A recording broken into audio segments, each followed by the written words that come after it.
ત્રિનેત્રમાં આગળ વધીએ તો વિદ્યાર્થી નેતા યુવરાજસિંહ જાડેજાએ નકલી દૂધ નાશ કર્યા પછી વીટીવી ન્યૂઝની ટીમ અરવલ્લીની સહકારી ડેરીઓ પર રિયાલિટી ચેક માટે પહોંચી હતી.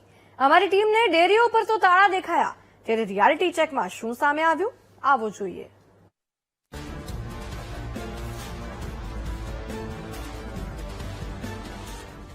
સફેદ દૂધના કાળા કારોબારનો પર્દાફાશ પછી વીટીવી ન્યૂઝની ટીમ વિદ્યાર્થી નેતા યુવરાજસિંહે જે મંડળીઓના નામ લીધા હતા તેના રિયાલિટી ચેક માટે પહોંચી હતી.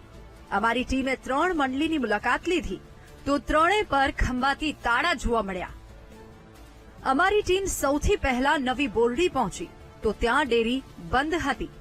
સેક્રેટરી બહાર હોવાનું જાણવા મળ્યું. જ્યારે મહિલા ચેરમેન મળ્યા તો તેમણે ગામમાંથી 1700 લીટરથી વધુ દૂધ થતું હોવાનો દાવો કર્યો. બીજી તરફ તલોદ અને ભાતીજીના મુવાડાની મંડળીમાં તપાસ કરી તો ત્યાં પણ ડેરીઓ બંધ હતી.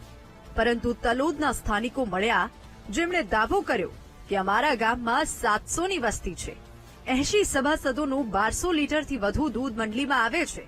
બહારનું દૂધ તેઓ નથી લેતા. 1900 લીટર દૂધ છે અમારું સવારનું, અને આ ખોટો સવા તો આપશે કેમ? અમારે કોઈનું દૂધ આવતું જ નથી અહીંયા.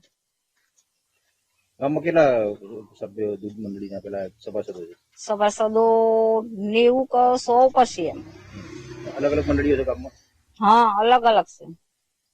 અને આક્ષેપ જે કરવામાં આવ્યો છે આ ખોટો આક્ષેપ છે એમ. અહીંથી આજુબાજુમાં જો ભરવાડો રહેતા હતા એ બાજુ દૂધ આલવા માટે અહીંયા કઈ આવતો સાહેબ એક કોટી આયા, સાહેબ ના પાડી બારનું દૂધ આપડે કોઈ લેવાનું નથી એ પણ બંધ કરી દેવા.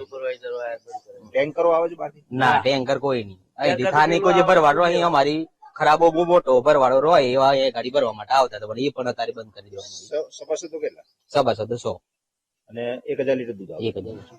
ઓકે. અને બહારથી દૂધ આવતું મામલામાં તમે શું કહેશો? આ વાતમાં કેટલું થતું? એ બધી ખોટી વાત સાહેબ, બહારનું કોઈ દૂધ આવતું જ નથી. યુવરાજસિંહે જે મંડળીઓના નામ આપ્યા હતા તેમાંની 3 મંડળીમાં વીટીવી ન્યૂઝે રિયાલિટી ચેક કર્યું તો સ્થાનિકોએ અહીં બહારનું કોઈ પણ દૂધ આવતું હોવાનો સ્પષ્ટ ઇનકાર કર્યો છે. તેવામાં સવાલ એ થાય છે કે અમરેલીના વડિયામાંથી આવતું દૂધનું ટેન્કર જતું ક્યાં હતું? મંડળીઓમાં દૂધ નહોતું ઠલવાતું તો બીજે ક્યાં ઠલવાતું હતું? અમરેલીથી અરવલ્લી સુધી ટેન્કર માત્ર આંટા ફેરા મારવા તો નહીં આવતું હોય. આ મુદ્દો ખૂબ જ ગંભીર છે, લોકોના સ્વાસ્થ્ય સાથે જોડાયેલો છે.